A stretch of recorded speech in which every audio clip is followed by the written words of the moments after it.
Tola muka bandeko babolingo esengwe tonjo mitema mokolo mwa lelo lisusu lokola tata nzambe asili kopesa makasi na kanisa bandeko mwa mingi na Kisasa bayebi ete Congo démocratique ezali mboka oyo ezali na molelo kino mokolo mwa lelo ezali mboka oyo tozali kolela ngonga nyonso tobelela tata nzambe tokobelelaka lolenge moko na ba ecclesia bakobelela mokonzi pe mokeli ya mokili ngai wabino ndeko Serge Mfwamba bazali moumbu ya domaine politique ona yaka pona kosola na bino na mambi matali Congo pe koluka kosola na bino koyeba nini ezali koleka okati ya ekolo na biso ya Congo tozali bongo mokolo mwa lelo mokolo mwa vendredi toye kosola lisusu na bandeko ndenge to mesana bobo mesano na mai matali politique pona koyeba kotala makambo nini ezali ya mabe okati ya mboka na biso bongo na koleka na 2-3 messages 2-3 infos rapides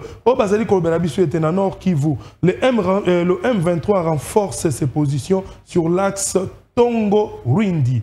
Anezali info na zwaki na bandeko ya Radio Okapi pe balobi une manifestation de partisans de Moïse Katumbi réprimée par la police à Lubumbashi.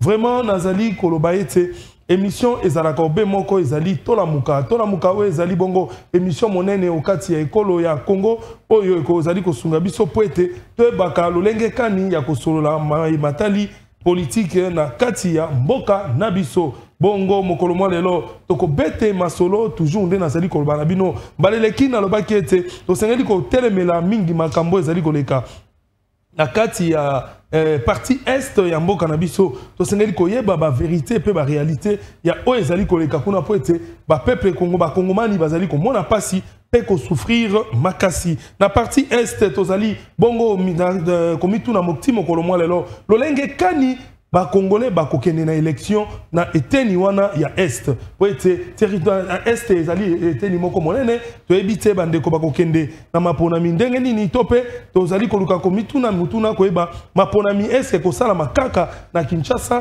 na ba parti mususu dans le Grand Équateur na Grand Bandundu pe na ebike il y a une très grande partie oyo bazali tilelo na kati ya mpokoso d'ailleurs ba poussaki même enrôlement na bango na mois ya février tokoyeba nini ezali kosalama pona makambo wana eske kenelwengi wana soko totali malamo na maimatali enrôlement selon ndenge bapesaki calendrier électoral et calendrier enrôlement na pona enrôlement balobaki ete tobandaki le 24 décembre soki tozali mokolo lelo ezali mokolo mois le 20 donc le 24 oyo ekosila mais soki totali malamo nano bato basenrôle te na oyo ngana yebi na territoire nyo na bisika nyonso ba province nyonso oyo baza destiné na enrôlement selon les enquêtes en tant que journaliste investigateur to sili ko tala ete to komi même pas na 30% de population oyo ba s'enrôler motuna muso ezali komi tout ezali ete bisika ba s'enrôler te wana o ba s'enrôler te involontairement na bango ba s'enrôler te po l'état kokisi matériel te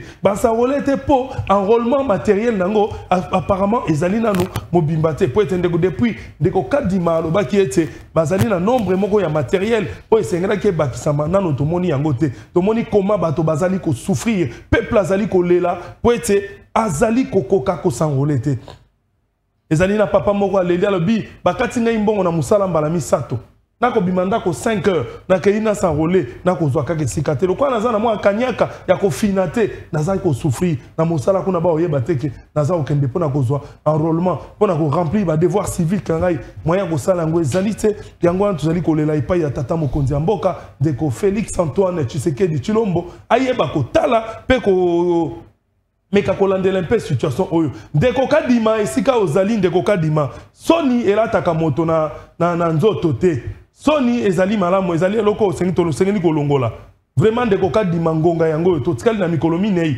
otokokisa 1 mois ndeko kadima koyoka soni te yo nde ozali motambwisi ya seni soni esalaka eloko moko te bima na etando loba na télévision ete obakisi mikolo ngonga yango ndeko kadima po ete kolinga te ba congolais banda ko ima pour peuple oyo azali peuple oyo tata mokonzi ekolo ndeko Félix Antoine Tshisekedi azali koloba yalobaki ete pona peuple na ye anzaka prêt kokufa pona bango donc ndeko kadima zala na bolingo ya population parce que population ezali ko benga population ezali kolela bazali na pasi makasi bazali ko ran ti kino lelo nano ba komi même pas na bazo ko kozwa carte na yote ba machine musu esi là esi ekufi bama na kolakisa leo na kati émission oyo na kolakisa comment est-ce que bato baza ko kende ko se faire enrôler bon mona ndenge nini na moni bato oyo ba candidat musu baza ko kende ko se faire enrôler o moni penza candidat na population ebele akei na bango ebele mais ye moko kaka candidat s'enrôler na mituni sikoyo bato wana nyonso balandie bazolela baza na carte te siko ba kozwa carte ndenge nini ba ko voter bango ndenge nini.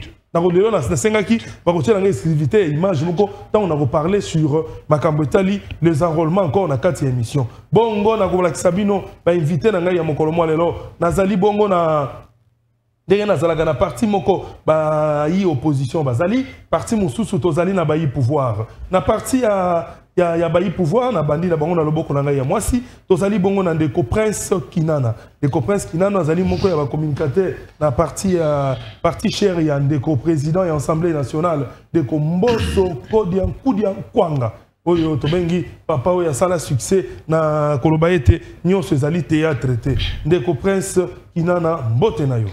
Mbote ndeko Serge Fomba omeki un peu ko sala aberration na kombo ya patriarche Christophe Mboso kombo na ye Mboso Mkodia Pwanga Kwanga te Pwanga là je corrige non là je corrige voilà. Vraiment azali na parti ya ndeko Mboso Kodia Pwanga Christophe okay. Voilà okay là je Assemblée nationale pe patriarche de la République na pe sur mbote na ba débatteur na biso lelo pe na ndeko na ngai ya union sacrée to kokabola na moi ça ali rapidement OK oui nazali ko benga ba kongomani ba s'approprier processus électoral na bandi d'entrée des jeux au mairie compèse un peu moi ba doléance le président Seni azali premier président oyo Seni ezui a commémoré la institution avec sincérité et honnêteté to ko bela mambo itali élection de okadi malobaki que a lancé processus électoral mais ba contrainte kozala. Alors biso na CRD to ali ko benga ba CRD de partout peut to ali ko remixer ba au cadre pe ba cadre o jaba s'enrolaki na moni dernièrement na monga fula au cadre ya CRDP candidat à la députation provinciale ndeko Obin Mukamu akende ko s'enrôler avec une masse vraiment innombrable, une foule nombreuse. Il a dit encore une fois que la CRD est allée réellement implantée à travers le district à Kinshasa. Pe ba au cadre na ba ko sali musala ndenge singeli. Félicitations na ba CRD nyo surtout na ndenge bali ko kende. Ba kongomani bali ko lela ndenge Obin Mukamu na monga fula. Azali c'est au cadre na parti à s'enrôler na régie à s'enrôler qui la dernièrement azalaki pe na ni na kitaki na monga fula ngai moko na secteur na ye na monaki comment ndeko akendai ko s'enrôler ndeli kam na lobaki natalisa likambo ya pasi na monaki tango ndeko oyo akendaki ko s'enrôler heureusement lokwa yo zali muto parti na bango akendai ko s'enrôler na osenga na régie balanceler ngai vidéo wana natalisa na batu comment est-ce que population azali ko landa mutu pendant moment ya enrôlement omoni population o nyonso baza ko landa mutu na bango pendant enrôlement sikoyo motuna nga na tuna kiye nalobi ozali ko tambola na batu ebele boye ba olanda yo pona enrôlement ya pamba sikoyo ba machine ya enrôlement esika nyonso otam awa bozomona atamboli presque na 4 bozoma kaka ye moko dazo la 4 hein atamboli presque na 5 à 6 bureaux ya enrôlement na secteur na ye mais kasi ba machine ezate eloko esalinga ipasi lokola yo biete ndeko kadimaza kotambusa makambo wana malamu nalingi yo moko otalisa ngai olomeka kolobela biso parce que difficulté on ndeko Obin Mukamu amonaki il m'a appelé il m'a dit ça akomaki sur terrain ngai moko na monaki matériel ezate akomi na place boy asali tout que batunaye bakomaki très tôt asali tout batunaye pas s'enrôler kasi batunaye bazwaki temps ya ko s'enrôler te sikoyo tangu bakokenda maponani na banani bakovote bato bon mais quand ça biso yo zali 4 incidents la difficulté on les a dû à quoi. Merci de Serge Famba na bandi ngai tangu processus ya enrôlement bandaki na sala quelques tours à centre pour m'acquérir na position parce que normalement c'est ni une institution d'après la démocratie elle est indépendante. Mais par aberration politique doctrinaire dans beaucoup d'abissous, bah opposition bah dans les combats-ni bah qu'on l'a dit ça on va pouvoir. Or CENI elle est indépendante. Bah bien une commission électorale nationale indépendante. Oui. Cette indépendance de la CENI doctrinaire malgré oui pour politiser un motif. La CENI voilà la CENI c'est veut être apolitique, mais il y a politique qui va accompagner Rayango. Okay. Pour que la CENI puisse fonctionner, il faut une loi ou dans l'Assemblée nationale, mon seul ou dans le gouvernement. Mais il y aura des contraintes. Moi, j'ai vu des centres d'enrôlement. Oh, machine, elle est carrément con. Machine, c'est ça qu'on enrôle 20 à 30 personnes. Il y a Tamboline et Belé à Batoboy. Il y a Bissanga, il y a un ligne Lubanayo Awa. Pays, présent, il y a centre d'inscription, il y a au cadre politique. Que tant qu'on a une foule, tout le bateau, il accompagner pour l'enrôlement. Philippe Kazadini, le secrétaire national de la partie, n'a pas s'enrôler. C'est une politique, on met les listes à l'avance. Il faut d'abord aucun ou bon ça cadre. Est-ce que la corruption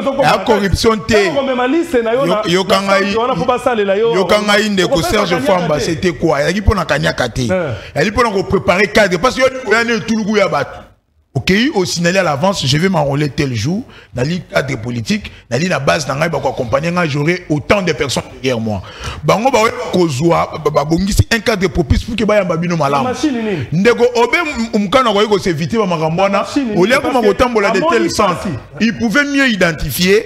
Quel est le centre qui passe? Il y a des centres où il y a la machine. Il y a des centres où il y a 2 machines. Il y a des centres où il y a 3 machines. Mais ils ont ça à combien de cartes par jour?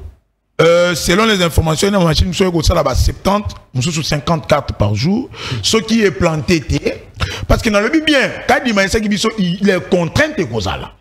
Alors, politique, il faut pas commis devant un fait accompli. Merci Ndeko Prince Kinana. Nayen a invité Nabiso Yami Balé, Ndeko Philippe Kazadi. Zali Bongo Moko yaba communicateur pe na kati ya Union Sacrée de la Nation et puis Zali Bongo cadre na kati ya ADP, Alliance de démocrates pour le progrès. J'espère c'est ça. Ouais, c'est ça. Philippe Kazadi Mbote na yo. Mbote Ndeko Serge Famba. Ouais, Ndeko Philippe Kazadi. Na kanisa izali mbala liboso koma na esika oyo soit le bienvenu awa tozali na kati ya tosunga na télévision émission elekaka na tous les jours na 10h30 hein 10h30 to démarrer émission na biso na okota na biso émission ezali koleka na 22h30 22h40 mikolonio so na Molière Canal Plus na tosunga na télévision awa na TNT et kobanda di bandaka 10h30 émission nango ezali et puis na 23h30 okota na lisusu biso bongo nazali ko bande ko Kazadi Philippe awa soko ye to yambaka moto na esengo nyonso pe moto azalaka na droit ya to lambaka mosuni oza na droit ya sauce pe ya un message particulier oyo inango d'abord avant yambote to kota na sujet na biso moko. Bon, merci beaucoup. Na sepeli na cadre ezamba nanga liboso na émission na monique télévision installée structure bien bâti donc malam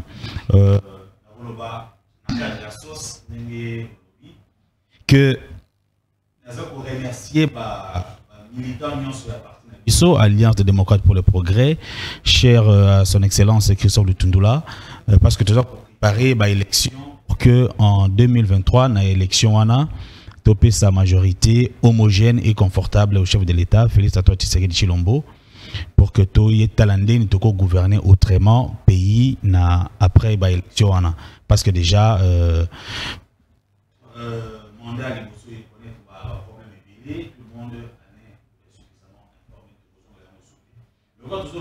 il y a enrôlement. L'élection en 2018. Enrôlement pour une élection en 2018. Nous avons une agence, formateur, et puis nous avons comme contrôleur technique territorial. Problème où ils ont se posé les lots, na niveau à CENI et Zami Balé. Problème il y a liboso et il y a timing au bapesi pour que batuba s'enrôler. Un mois et ça mouké. Il faut que Ndeko Kadima a prolongé Delewana pour permettre à la majorité des Congolais de pouvoir s'enrôler dans la zone ouest. Pourquoi il faut s'enrôler? Parce que le processus fait à la transparent et puis fait à la inclusif. Inclusivité nango et ça un niveau de participation il y a électeurs. Ce qui électeurs parce que s'enrôler mouké et qu'on remettre en cause légitimité il y a élu au bakobimana élection wana. Problème à liboso dans le lobby, il y a timing, il y a enrôlement. Deuxième problème, il y a matériel disponible. Machine, il y a enrôlement moko à notre époque. Et bon, on enrôler au minimum 50 personnes par jour. Si l'opérateur de saisie est rapide. Et qu'à l'époque, tout cela qui n'a pas, dans ce passant, on a pas supervisé, et ça qui n'a pas 4-5 machines. Oui.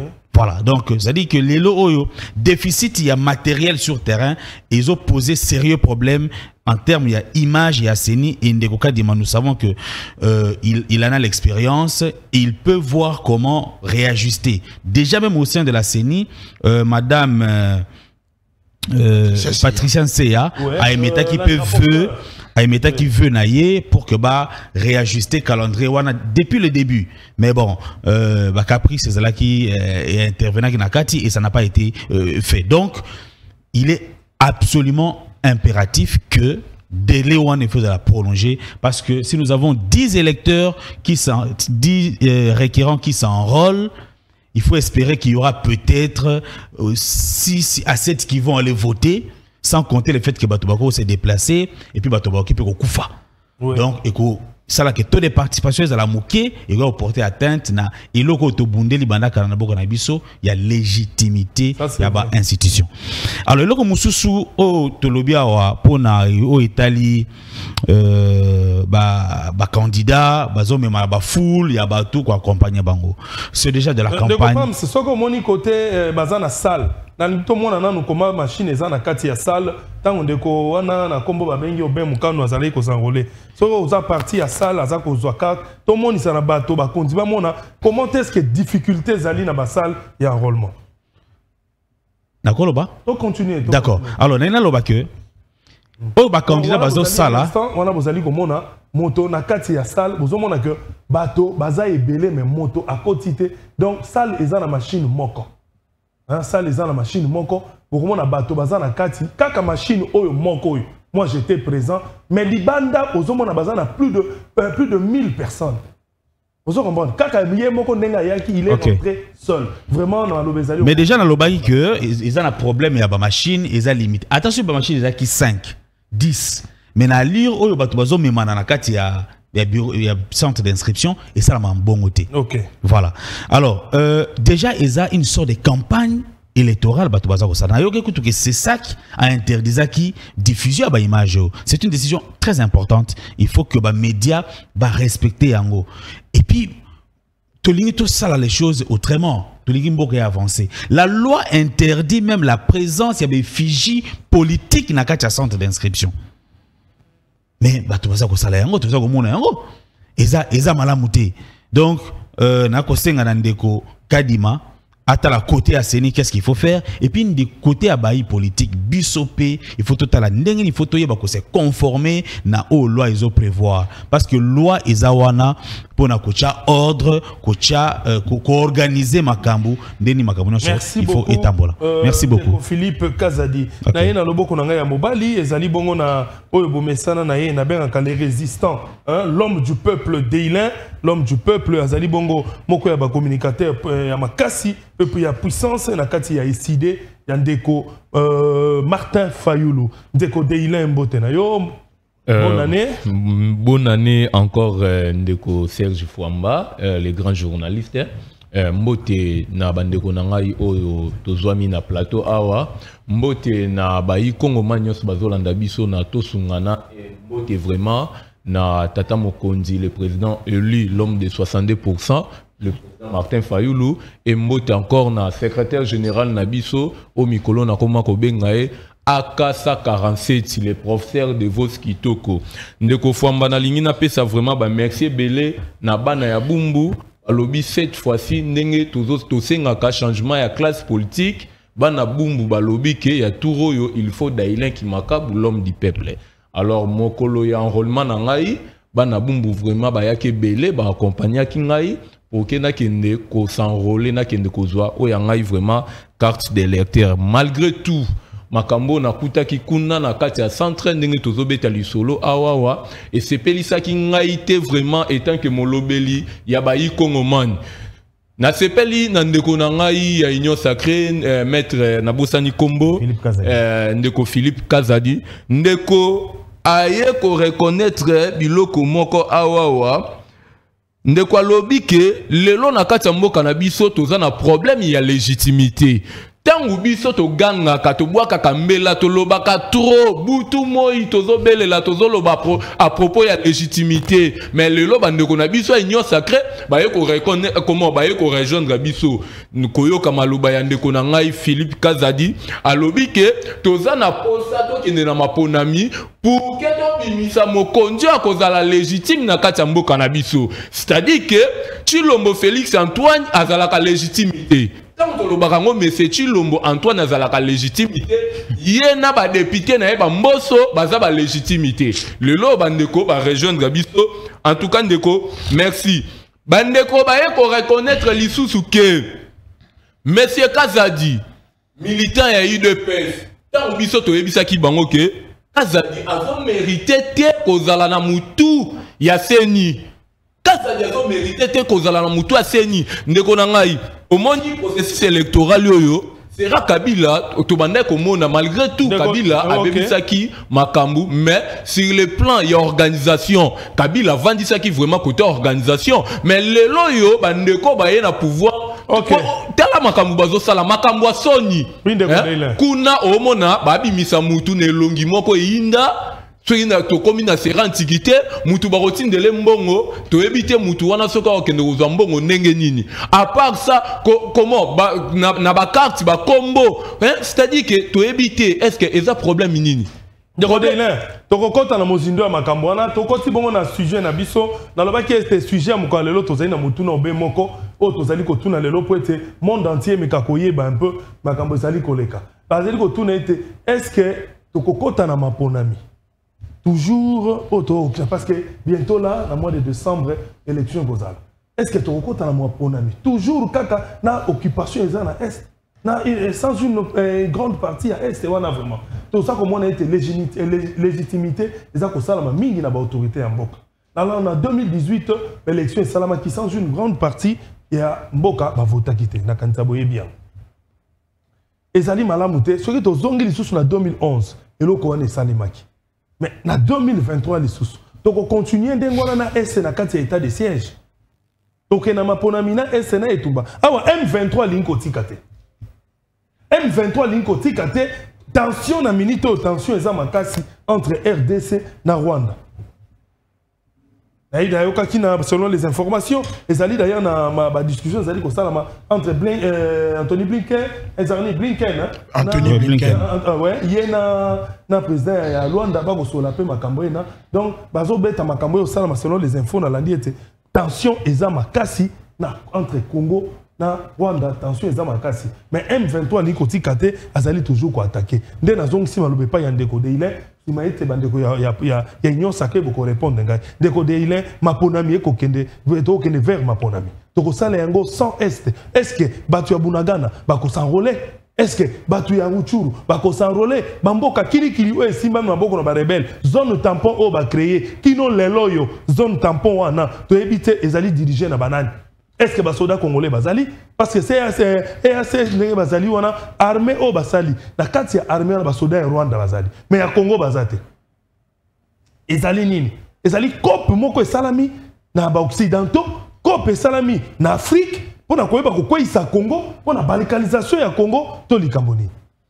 Merci ndeko Serge Fouamba na pesi vraiment ba jeune nyonso ya est bambote ba comment bambote belé ba o batambolaki mokolo ya lobby pona ko telemela EAC tant tozolo bake Tshisekedi aye ko kotisa biso ne loko mo na libulu moko boye oyo ekozalela kabiso pasi pour que tout ça la nuit to bimana kati ya libulu wana le loyo ba ye na état de siège to lobi ngo clairement que il faut que longola état de siège wana to belela to ganga il faut ba enlever état de siège pour que to kene na maponami mais bandeko ba boyi parce que ba yebi plan oyo bango bazana ngo bandeko bazana posa ko organiser maponami te bref ane to omona ngo na kati ya seni tozo mona ngo na seni ya kadima c'est-à-dire bandeko nde bazabongo souci na bango ezaki bitumba na est et continuer c'est-à-dire que comment élection et ça la matin pour que M. Félix Tshisekedi Antoine Asalanini a continué toujours à revendre na kati ya bonga au Kabila pesa qui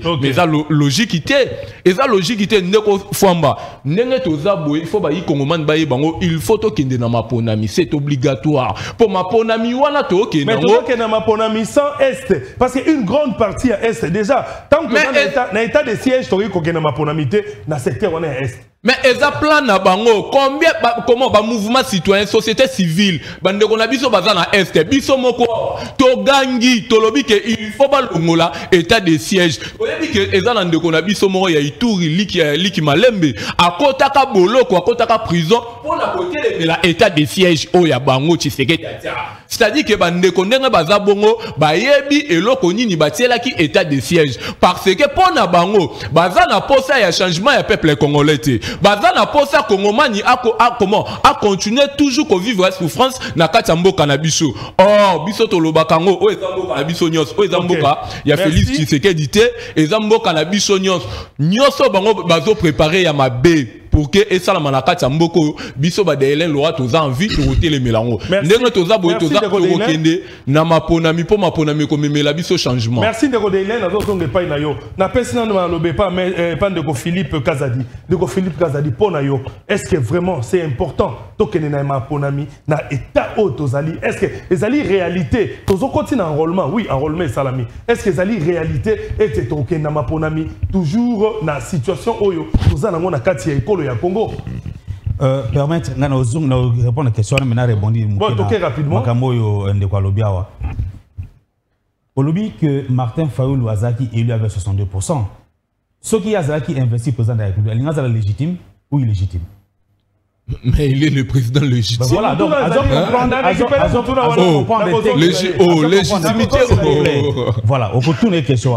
Pourquoi? Parce qu'on comprend que même processus, Félix Adimaki est illégitime, le même processus, Martin Fayulu Abima, pour être président de la République. Donc, dans le même processus, il n'y a pas de illégitime. Un président élu illégitime. Félix est illégitime.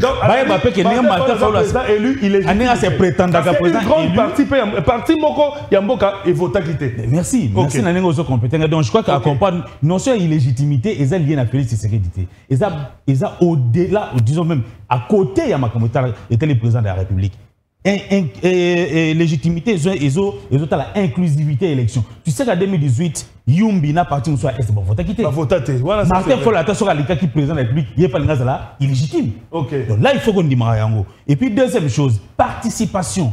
Taux de participation, ils ont quelque chose, ils ont exprimé légitimité et qui peut influencer légitimité, il y a élu na institution na ici il y a élection. Donc ce que vous connaissez ça que sur le bien la télévision les lots n'a fait un mandat qui est tolobaka Félix Tshisekedi illégitime c'est faux. Ça c'est ce que faire c'est que nous on appelle à partir d'Abisso faire du plein politique dans un vide intellectuel et moral. Hein? Il faut qu'on change. Aux jeunes, il faut changer ta manière de percevoir les choses. Obtenez une question bien. Est-ce que dans une situation sécuritaire, ils ont se posé les lois à partir de Moussambou Kanabiso? Ok. Et bongi et c'est les bons autos qui na élection ou bientôt il y a élection. Ok. Ce qui biso bato majorité. Tolobi donc tant qu'il y a élection bon loba bon balé organiser élection c'est balé glissement. Et puis, déjà, l'élection. Voilà. Et pourtant, biso moko atoza ko condamner ngamo wana bolandinga, naza ko condamner manière oyo seni naza ko sala musala. Ouais. Donc les conséquences nango eza lobby et kozala à la fois sur l'opposition de demain ou sur la majorité de demain. Même l'opposition qui prétend aujourd'hui être l'opposition aujourd'hui est illégitime. Parce que l'opposition est na urne. C'est boye baraté. L'opposition revient aussi des urnes. Mais surtout en opposition, il faut... Ok, le gars, bon, l'opposition, donc... un peu rapidement. Voilà. Alors, le cas, la question autour est claire. Pour Nangaï, il faut qu'évaluer dans une réflexion froide et sereine, qu'évaluer la situation sécuritaire dans l'ensemble du pays pour voir est-ce que la partie Oyo et Koki Kozala exclut le processus électoral vu l'occupation étrangère, il y a pas partir du territoire, est-ce que vous avez un impact na résultat final il y a élection et que ça a un impact na légitimité parce que les élections on les fait pour finir avec la crise d'illégitimité à la tête du pays. Il faut une réflexion froide. Alors moi je peux pas pour l'instant en attendant cette réflexion froide dire que tant qu'il y a une élection sans ma province, sans ma territoire ou bien tant qu'il y a une élection T. Donc je veux pas faire du plein politique. Pour l'instant, nous avons encore une année, disons quelques mois pour arriver aux élections. Ouais. Avec la levée, il y a mesure, il y a achat d'armes, disons il y a déclaration d'achat d'armes, imposée sur la RDC. Il faut que le gouvernement redouble d'efforts pour doter la FRDC parce que c'est la seule solution pour la crise à l'Est.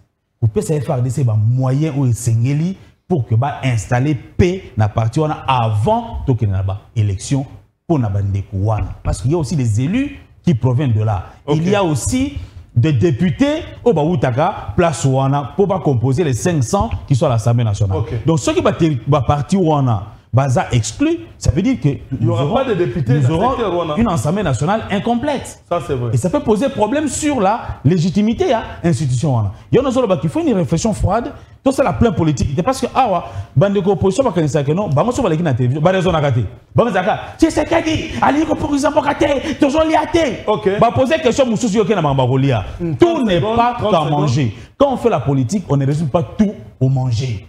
Ok, il y a aussi des perspectives à venir par rapport aux nouvelles générations qui peuvent venir. Merci beaucoup, Zeko Philippe Kazadi. Nazongi pour nakoyeb sabino ete motona parmi ba invité nangai Deko Danou ke fula pe asi akomaki. Deko Danou ke fula bazali bongo journaliste monene na kati ya mboka Congo pe analyste politique boyebi makasi ya zalaka champion na mabokolanda pe vraiment biboto ko bete parce que motuno na ebi eta zalai ko zelango pa lobaki nangai ya sengeli ko soso la penza. Deko Danou ke fula malobo mboka yo ndeko mbote na yo pe bonne année pour ete tokutani kaka lelo pendant boula we bandi ba voyage le kaki ope mingi. Merci, bonne année pe na yo mopanzi sango mbote na bako de bataille na zana bango na tongo ya lelo mbote na bakongomani banso bisika bazali kolanda biso bolimbisi na mawagita na zalaki na émission mususu fallait na silisa pona ya ko répondre na invitation na yo comme ngana respectera mingi ba journaliste motuna na biso na kanisa oyoki yango Deko Danou ke fula est-ce que yo Deko Danou ke fula lolenge oyebi mboka we Congo élection eko salema donc ça l'élection sans parti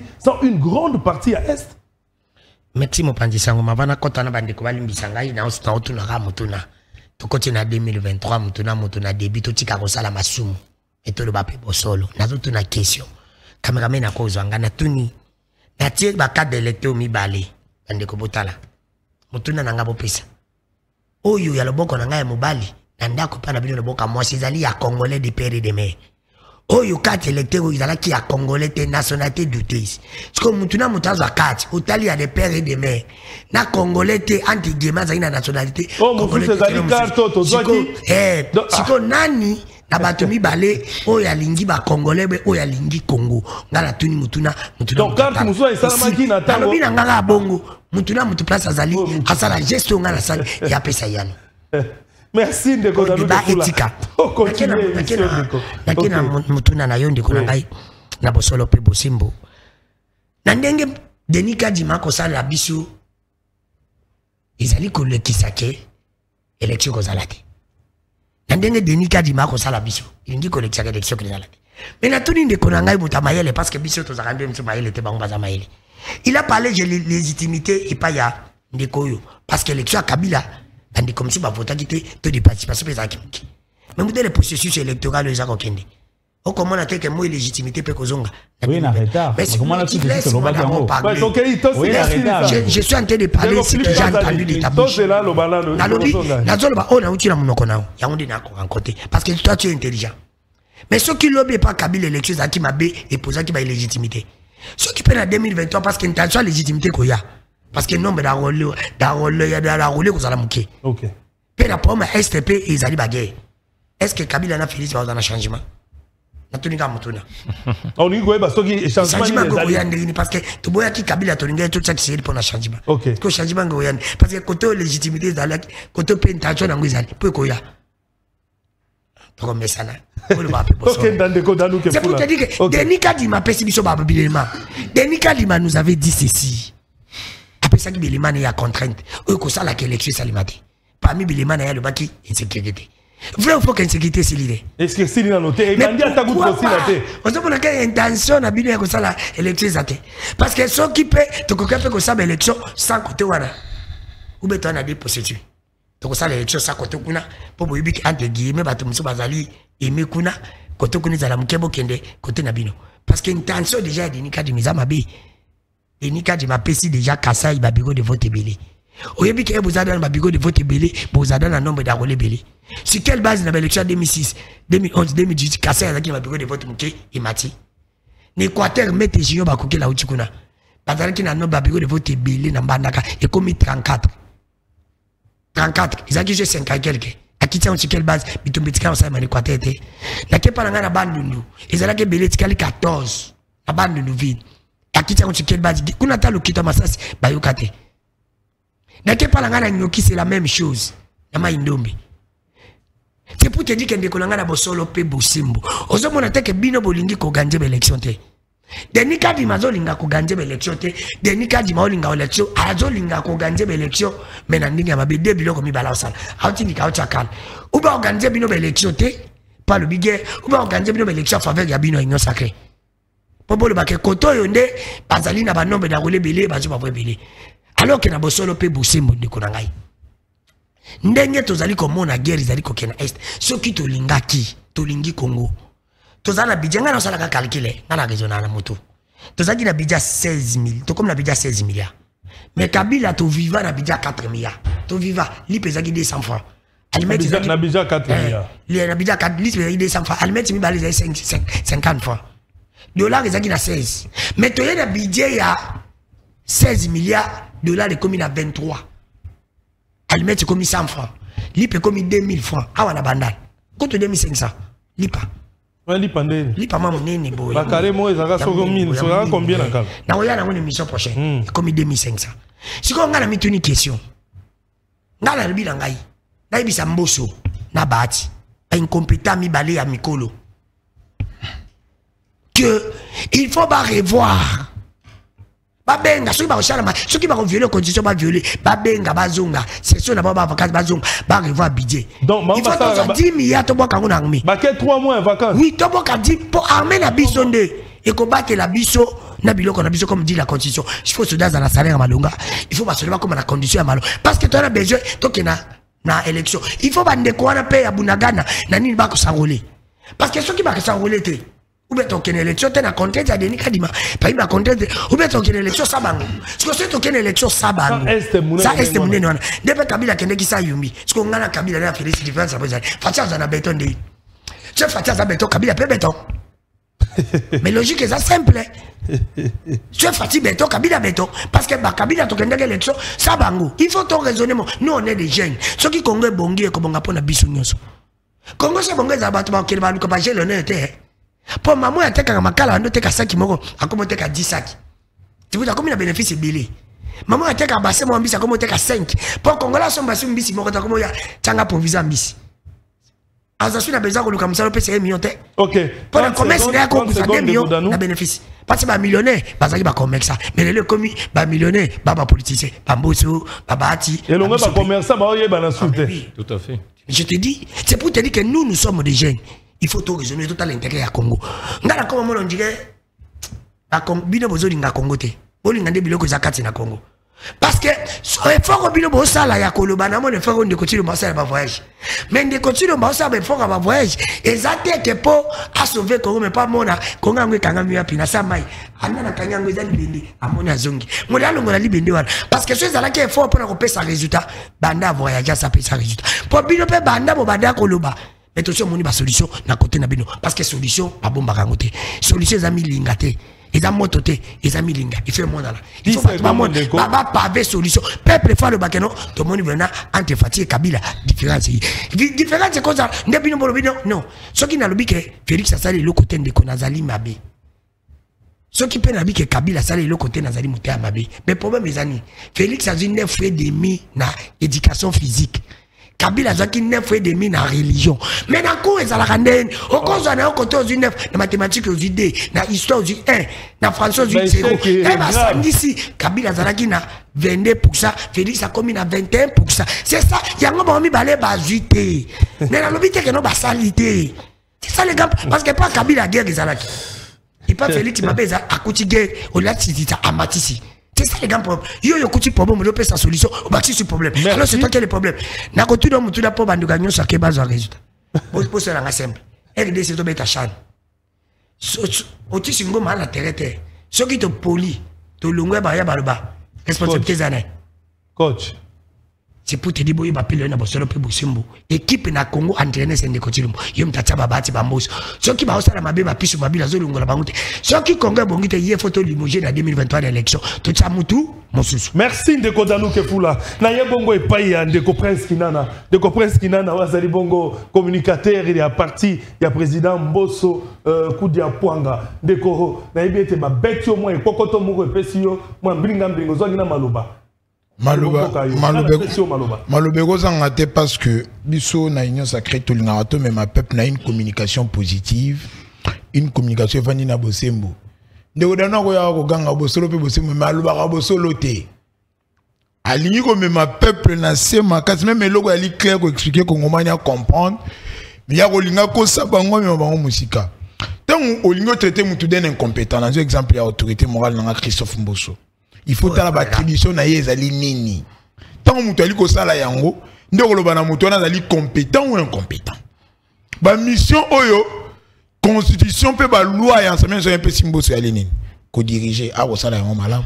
Lelo oyo batu oyo landaka sima ba obemina ko les autres ba la wana na ensemble national ba sela ba cercueil, ba pesa ba kombo mabe. Mais Mbosso dit pas des oreilles qui ba initiative ba gréver.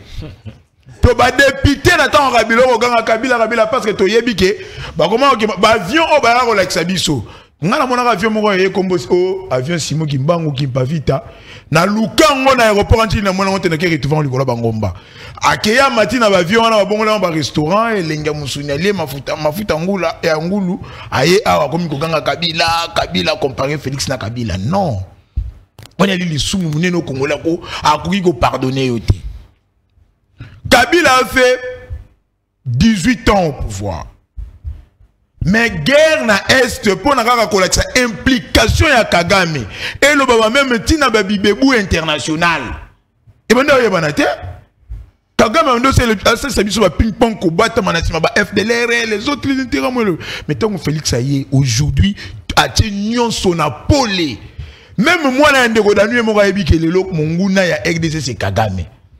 En quoi Félix a échoué? Tout le monde débat à niveau de Congolais, tu as ma bête, tu as une habitude. Carte d'électeur, rôle dans la rapport à ma ponami. Mais on veut nous ramener tous sur carte d'identité. Je me rappelle l'époque où tu as ma carte d'identité. Ouais. Carte d'électeur, carte d'électeur. Le rôle dans même Nathan Kabila, comme il a très bien. Provisoire, hein? Fait office. Office. Mais oh bah combien? Mais bisous que tu il y a un politique à l'Obake, Moutoussoka Messanina solo à ma baie. Moi, je suis dans ma baie, t'as là le long peuple comment qu'on vivre. Qu'à niveau, babora bafou le kundama et comment messa batube batanindunda. À côté kawana ndeko dano ye pas sombi ana ta ko interpeller maman na tekeno eloko to sala ayali mabe alors mutango mutoya le bito longa mabe ona to kende siko na eloko malamu non asali mabe c'est pas comme ça. D'abord en théorie de doctrine politique un homme d'état un vrai homme d'état un homme politique n'est tel que débat analyse politique et autres pour l'intérêt à la nation à penser à une élection à penser à la future génération parce que ma ponomie elle pour servir les politiques. Mais future génération, il y a une sécurité à Congolais, Balia Malam, environnement à la sain, santé dans la Malam. Alors, effort gouvernemental, nous sommes pour la future génération, pas pour la Maponami. Le pour la question, où il y a les lots. Est-ce qu'il faudrait aller dans l'élection pendant qu'il y a une sécurité dans la non. Nous devons d'abord tout faire une sécurité ici, là, pour qu'il y ait une inclusivité électorale au Batunio Soubalobeli. Non, il y a un glissement. Nini bobenga glissement parce que les constituants congolais yé mora lobara yango glissement parce que Philippe Kabila n'avait pas une volonté à organiser l'élection mais Moutounio surtout à pouvoir yokana répondre yo Kobandana le numéro 1 le président de la République yokana bisa Kobandana président de la République voire même chef de corps ya ba gouvernement ba ministre na biso tout le même des indépendant, le vocable glissement et même pas le dictionnaire nabiso. Ok. Avec le temps où nous ne sommes plus obligés. Je vous apprends ici que Kagame mais le bien sali point de presse à coller là. Au RDC, à remettre réquité va maintenant c'est que ana posato sur la kimiate à remettre luka guerre. Mais nous devons faire parler les armes pour que tout bouter de hors ennemi voilà. Bah exactement ali est belé. Avec le temps où avant qu'on arrive aux élections. Est-ce que vous pensez que ce PSI va y faire une force de feu à Makassi? Tu as aussi cette insécurité en athée. J'ai trouvé un frère à Benga Lobi dans Rwanda pendant 1 km, au 4 personnes. 1 km au 4 personnes. Mais on a aidé celui juste quand même 2 mètres au coût combien de personnes. Depuis vous dire photo longo la rabaïdi on a balkanisation ba kokate. Malgré que l'infiltration a été très grande par alliés en Degodanou ou comment on va mettre la maboko lelo na plateau. Mais les Congolais vont même en force du nombre tokoki ko remonter le Kowana. Nous devons changer de discours et c'est ngeli koleksa Congoman et lo kamala muninga liko salema. Kadima va mutualiser l'opération et l'enrôlement des électeurs pour permettre na ONU plutôt qu'un rapidement va donner après ça comme une carte d'identité. Bah quand c'est ça d'identité mais yo la pour la carte d'électeur oyo bah nous surtout aller respecter comment de Godanu bah normalement qui fout la danou bah mon et le la ligne noir et blanc on la pour la qualité à elongi. Non. Mais réponse c'est que ça m'a informaticien pourquoi il y a qualité parce que machine thermique et elle a laser thermique et c'est lui qui a dit et puis président Seigneur a pas venu colobayer tes pour la diminuer le coût. Coût ya nini? Et bien là ba millions ba ko zona mboka o. Mais ba millions ne sengeli ezala bien canalisé. Autrement quoi ko iba autant de millions ba rotier na boloko na tongo na poko ba bimisi. Donc ndeko Serge Famba pour la question na yo lelo. Non. Merci beaucoup 30 pour la question na yo lelo et sengeli ba yi politique ba yi ko kamba biso ba chama kuki ya malamu. N'enge volontaire le budget de l'armée est en fait ce qu'il y a combien le commune à combien. Nous avons doté l'armée d'une loi qui permet à se ressortir. 10 secondes. Réforme ya armée Félix, ce sont des points positifs. Na niveau ya bilan. Au moment où il y a 21 ans le biti. Félix n'a pas eu 100%.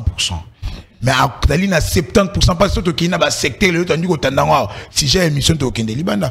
Dans le secteur de l'éducation.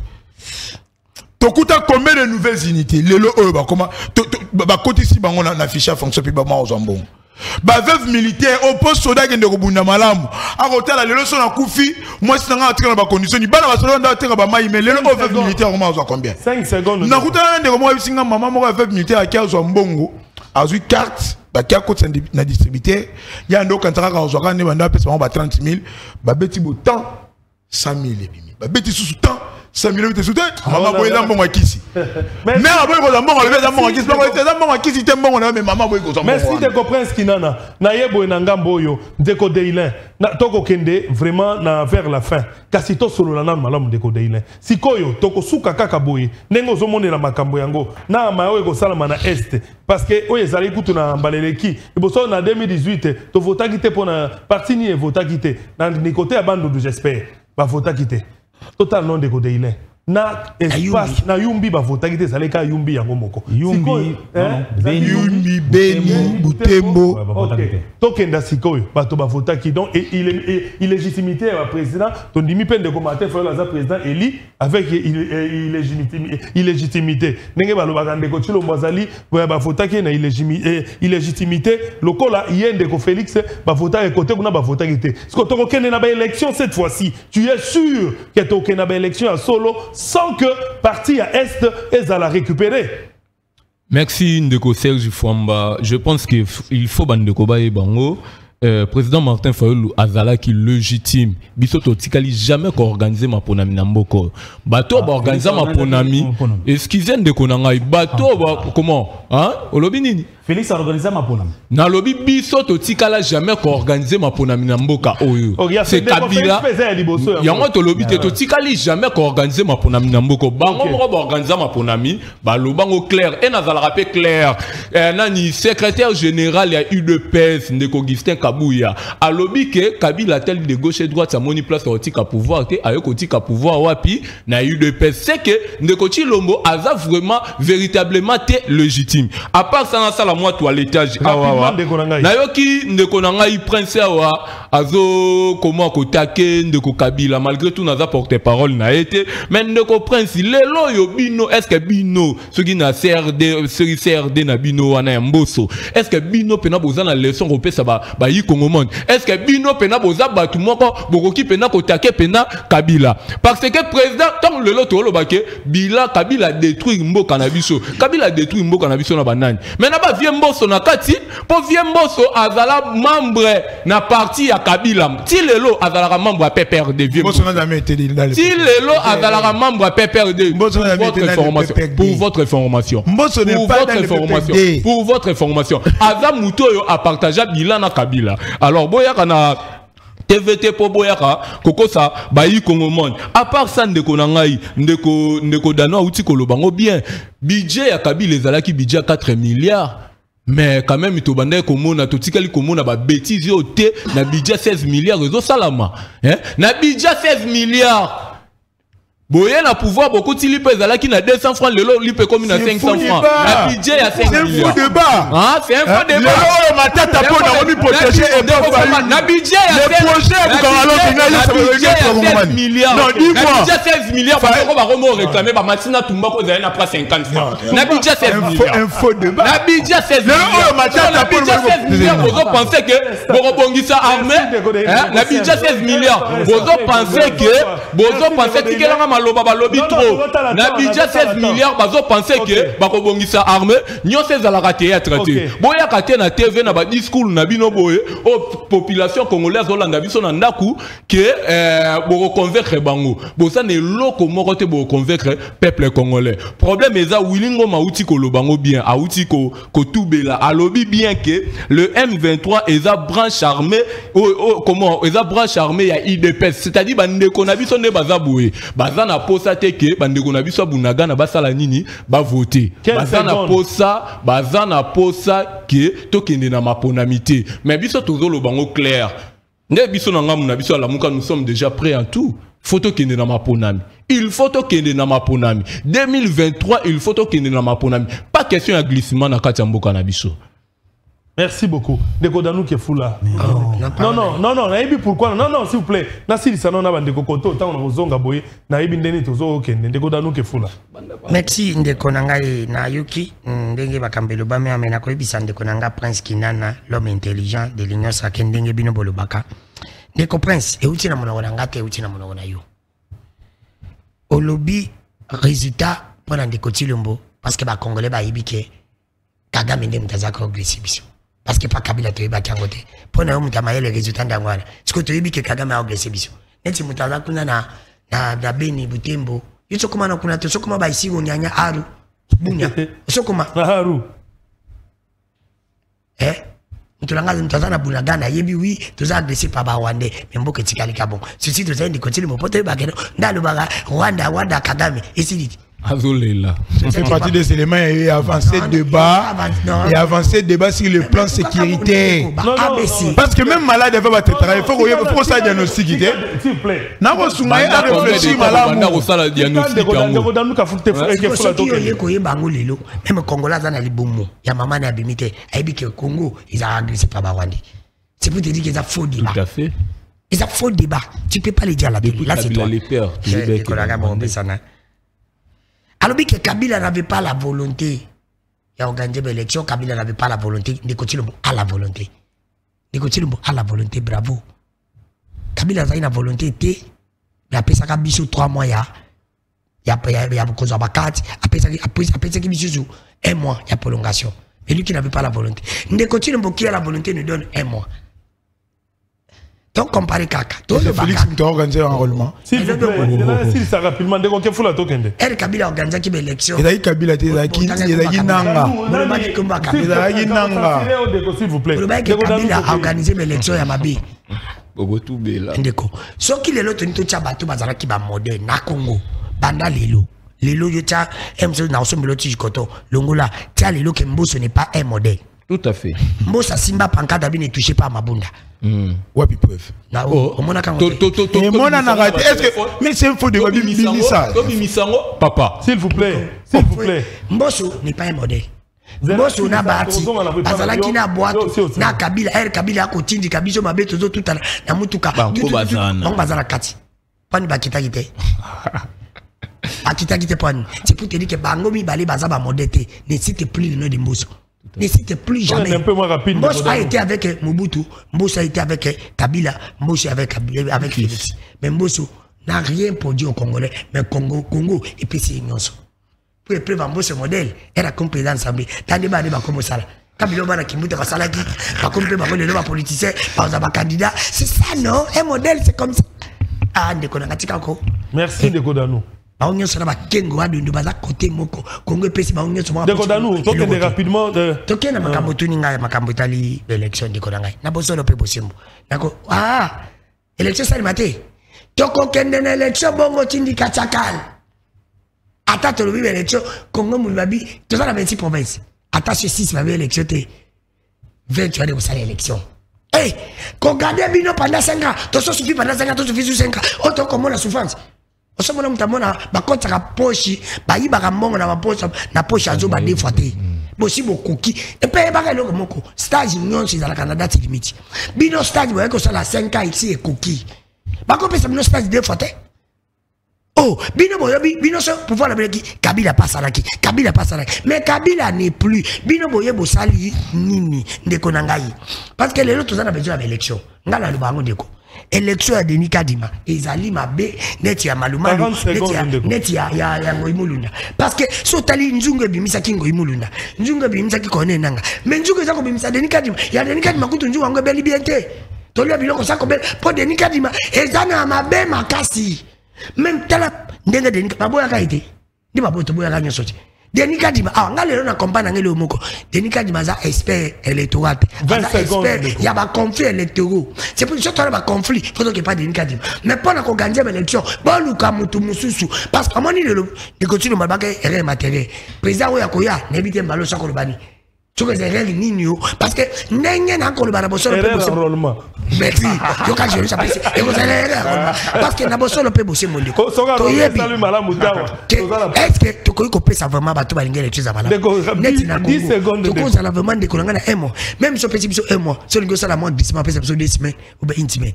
to ça nombre d'arolende to dépasse parce que na Congo bato ba boti belé to bota ki belé to ku fi muke magato to ku fa biso muke to za rebelé bato ba yebisanga et que ça là que non on commence à l'élection que là na bosolo père bosolo ndiko nanga po bitu 2 secondes de Kodanu ke fula beza la malam Congo comme na kimia il faut ka basoda na biso merci de Kodanu bango nde bakombattre la biso na babe na biso Kabila taki basoda biso na koncha mabe merci continue de Kodanu na koncha mabe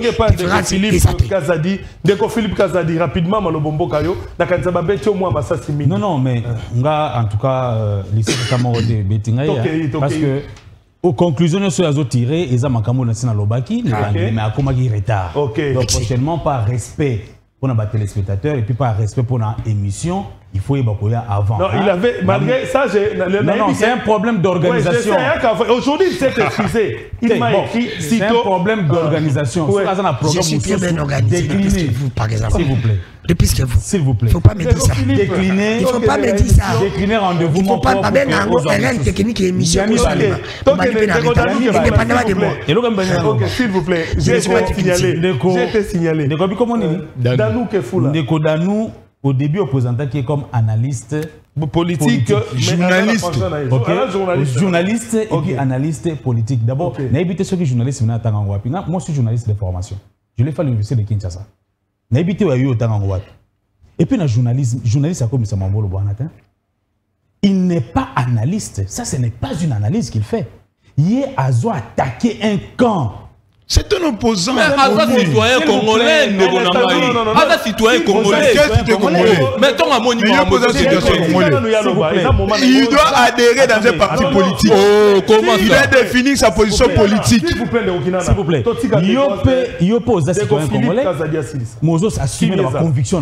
Aux membres, il a décidé.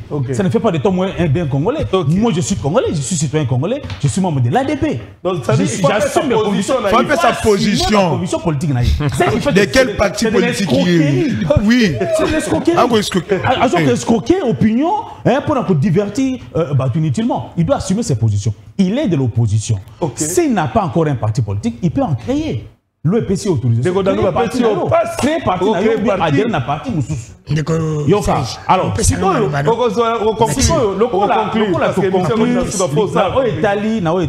question de base, il y a une mission. Pour l'Est, moi j'ai estimé qu'il faut une réflexion froide pour voir l'impact que le territoire où l'élection est sur l'ensemble de le résultat global. Est-ce que le résultat a et puis qu'on entaché légitimité à élu pour les élections, pour les institutions, le mandat prochain. Ça, je l'ai dit. Mais retardataire a compris et je crois que l'autre a bien compris. Merci. Donc, place où on a confusion. Et il y a quelqu'un qui musica pour enfoncer le clou dans le lobby. À lobby que même s'il faut 6 provinces entières, base à la concerner l'élection, il faut qu'il y ait une élection. Mais c'est la bonne chose. Moi, je suis d'accord avec toi, Isa. Oh, le Béza Malamouté. Mais ce que je refuse ici, et on a décrié, c'est la confusion, c'est le mili-milo, c'est la vacuité discursive. Bazo tuna question mususu.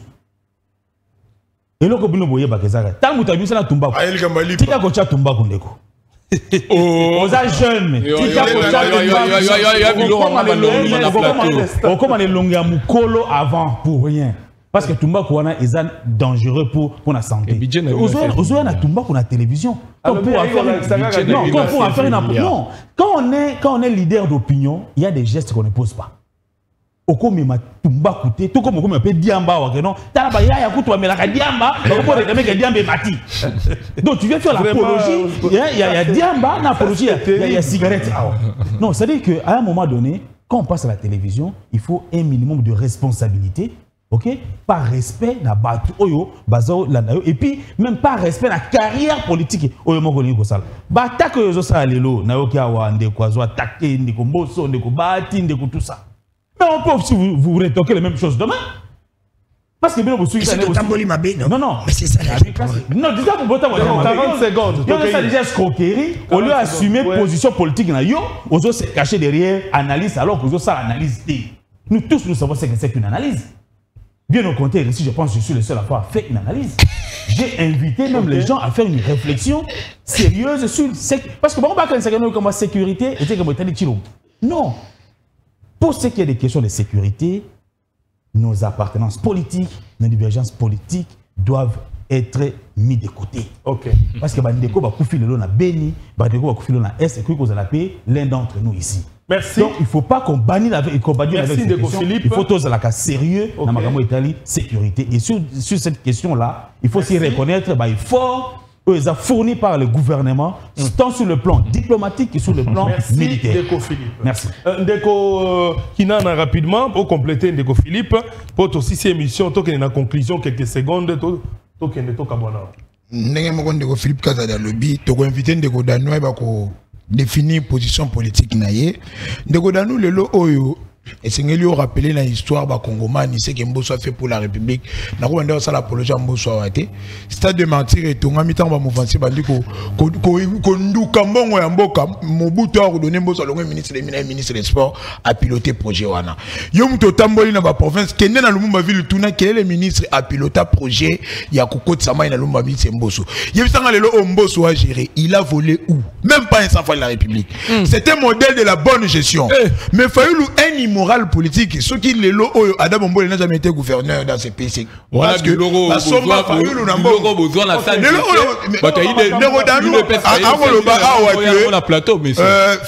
Chilombo à la tête de la République à Salinini, gratuité de l'enseignement et Sungiba Congomani. Moi, on a eu le logement en temps à offrir. Le salaire va fonctionnaire et mata. Oyebi yango. Les réformes et la armée, c'est grâce avec encore Chilombo. Les enclavements à la République. Mboka yala ki enclavé ndeko Kabila enclavant mboka ndeko Danou soko tozanga mbongo ya okendeko futa po adhérer officiellement na PPRD ngai na kopesa yo mbongo ozwa carte na yo otikeli soma kambo journaliste analyste politique toye bakayo membre d'un parti politique donné parce que attaquera vraiment pouvoir d'une manière frontale mais yaraka sikona banaliste oyo ko songa pe bakongomani lobby. Ok, merci. Ndeko émission comme il a souka, nous ça presque 30 secondes à Binonioso pour conclure 30 secondes pour parlangana parce que nous avons et Céline Ndeko Danou rapidement peut-être parlangana wa émission c'est Céline. Merci. Na lingana rebondi nazo bisana bande komi balé au bozo kansaka boza maele bokinde dans le pays. Ndeko lango sala journalisme comme moi, je vais te dire une chose. Au monde la zabo. D'ailleurs en tant que journaliste, c'était journaliste azarayi. Naïa en tant que Congolais, mon Dieu nous a au cause de la paix, avocat, mon Dieu en tant que Congolais, pour épreuve, je reste journaliste, les jours je vais te recevoir. Il y a une émission, je l'ai déjà reçu. C'est là où je reste journaliste. Et puis qui si na Congolais, mon côté, copie sa opinion naïe. Vous comprenez? Même avocat, pas qu'il y a, ma paix sa opinion naïe. Mon colon a encore ma sincère. Il y a qu'au côté de la partie politique. Koba, nous passons sur la côté de la partie nini. Ndeko Philippe Azana ADP, Alliance des démocrates pour le progrès. Le ministre Christophe Lutundula. Lutundula pèse Lutundula. Mais on voit Lutundula comme modèle de cette république. Le vino boy a battu le boy a battu non non, aux 10 secondes 10 secondes. Bien au contraire. Ah, bio différence c'est ça les ébakandé mon c'est pour dire la compétence là-bas. Non, mais ça c'est à créer parti à Lutundula existe depuis. Merci Ndeko Danou. C'est pour te dire que Ndeko Nangai au monde de la Zabo la compétence qui n'a commis prêt, il y a quoi adhérer. On a tout nos pays pour tout ça. Christian Boussimbé, bande de salariés journalistes. Les journalistes c'était. Ils avaient les journalistes c'était. Vous êtes de la même classe, ça ne me gêne pas de le dire. C'est pour te dire qu'il y a une vérité. Il y a une vérité. Très bien. Vérité, ils ont la vérité, ils ont côté. Ou bien ils ont la vérité, ou bien ils ont la vérité. C'est pour te dire que si on a la bossolo, pepe n'a pas. Ceux qui ont la bossolo, n'a cause à la milieu, n'a tika à la milieu. Il faut qu'on a la côté. Ou bien Félix a la vérité, ou bien Pocho a la vérité. Merci beaucoup, Ndeko Danou. Alors, sa conclusion. Ndeko Dailin, Zoa Maloba, rapidement, 30 secondes. Merci Ndeko Serge. Merci Ndeko Serge. Nazoeb ça d'abord Ndeko Nangai Prince Kinana Nazoeb ça Prince Kinana na habité son na parti politique na bino ba pesa bino formation pour ozoya na biloko moko boye oyo bandeko ya UDPS o ba tele marana sanzete ba biloko ba Gilles Moniere ba bimisaka ya biloko mama Maria na plateau non biloko mama Maria yo o mala ebeli Prince Kinana ozui makambu ya sanzete o ba Gilles Moniere ba pasteur Gili balobaka yo pe oye na ngona plateau o Fayulu fala a voter Adam Bombole hein ah papa bolu kaka moyen boye baka histoire hein ndako lala te moyen ba place etangaka ezate à part ça ndeko nanga Freddy Tumbaku oui ndeko nanga Philippe Tumbaku, c'est-à-dire même si Tumbaku wana, ils ont participé à la sociale à peuple congolais. Maintenant, on va Tumbaku wana a pris à 50 francs. Et maintenant, on a pris à 50 francs. Mais le comédie. Tu es vraiment un vrai comédien. La budget n'a pas 16 milliards. Mais est-ce qu'on a budget n'a pas 16 milliards? La budget n'a pas 16 milliards. Nous sommes dans la case sociale à peuple. Merci de God. La budget n'a pas 16 milliards. Bazo boulé que Barobongisa Makambu côté armé. Merci de God. Philippe, 30 secondes. Merci Ndeko Serge. Merci Ndeko Serge. Il faut que prochainement au salon émission mathématiques des mathématiques nous a bien mais le coup là-bas on va limiter sur la makambo Italie augmentation na réduction va prix on va voir sur les marchés on peut discuter sur au moins attends que tourner le quoi là parce que vous allez le parce que va éviter comment qu'est-ce qui influence l'augmentation des prix sur les marchés et puis ce qui augmente influence la diminution des prix sur les marchés peuple azo souffrir peuple azo souffrir parce que vous parlez du social Ndeko a évoqué gratuité de l'enseignement. Ça fait pas partie du social. Désenclavement en Boka. Les social. On aura aussi les gens. Désenclavement. Et c'est les mieux. Mais aujourd'hui, au Parlement européen, on invoque les problèmes de sécurité, la RDC. C'est désenclaver le pays, non? Ce n'est pas la pression. Je ne t'ai pas donné la parole. Excusez-moi. Nalingina remercier. Bino na opportunité au PCB to raisonner, to proposer, to peut ça idée na biso sur ce qui se passe au pays, et je pense que l'union sur balandi biso yoki point de vue na biso, et puis abato mususu baza na ngamba opposition moto place azali à tirer conclusion. Mbokeza biso nyonso, nous voulons la paix, nous voulons la légitimité, nous voulons faire avancer notre pays. Merci beaucoup. Merci Inana. Merci Ndeko Serge Foreman, merci na ba débatteur nyonso tuna ko lingandenge et le bami na plateau qui tout son peuple. Oui bilelo oyo Boko yemba aujourd'hui Batuné Souba comme que c'est précipité ngai candidat. Namoni pe daïla zali candidat. Mais je vais te dire que ceci. Les élections n'est pas une offre d'emploi. On kuna ba ko engager bateau. Les élections il y a un rendez-vous constitutionnel entre un programme, une vision et un peuple. Et sinon, on a un programme. Parce qu'on risquerait d'avoir plus de 500 000 candidats à poste mon compte. On peut candidat na Gitambo. Le offre d'emploi à recruter. Mais on change de classe politique. On change de classe politique dans le raisonnement. Nous devons avoir un programme, une vision, et le peuple a une vision. Merci beaucoup. Merci Bandeko Balandi ya émission Tola Muka na kanisa bouti komona lolenge kani Bandeko ba beteni awa na sepelaka mingi poete balobaka na maloba na suka bazonga na kimia maye kaboli biso na katikati ba yi opposition na ba yi majorité kimia ezali na kati na bandako. Merci na ba nyonso balandi biso na mikili na poto lokola ndeko Roleme na Sakameso na bana nyonso ya Lisanga. Merci beaucoup na sengi. Merci na ba bazali kuna Lutula Trading Company entreprise ya mwana mboka Congo oyo ya solo na kati ya Durba Pewacha. Merci na magistrat Olivier Kapila. Merci na la grande dame esthéticienne na kati ya Luanda Nancia Elano na Luanda kuna na Talatona côté ya Parc Verte. Merci nazali ko beta mbela moko oyo bazali ko lela na bandeko ya Ntsele ba komelinga mingi bana na bandaki émission balobi ete côté ya Terre Jaune bazali ko senga na ndeko vice-gouverneur Jekoko Mulumba omeka ko kita na Terre Jaune na Ntsele otalela bango bourgmestre oyo botindeli bango kuna vraiment ezali pasi salité désordre Nzela ezali mabe donc bato bakoteka donc baebite bakoleka wapi salité na Terre Jaune kuna na Ntsele bazali kolela kaka vice-gouverneur Jekoko Mulumba balobi ndengo za kosala côté mususu baza ko zelo makasi na Terre Jaune tokolobela ngo makasi na bino bayibo zali kuna. Merci na bakongomani nyonso, merci na bandeko ya Katanga, Grand Équateur, Grand Bandundu, Congo Central, na bosani wapi na est Mobiba na Kwango partout bino nyonso bisika bozali tika ete nzambe abatela bino. Merci na bandeko basungi ngai na mosala tozali na ndeko Serge Lokondo, tozali na ndeko Buba, tozali na ndeko Nzuzi, et il y a une grande dame que j'ai vue en préparation de travail, toujours na prise de vue, que je n'ai pas encore le nom avec moi. Que Dieu vous bénisse.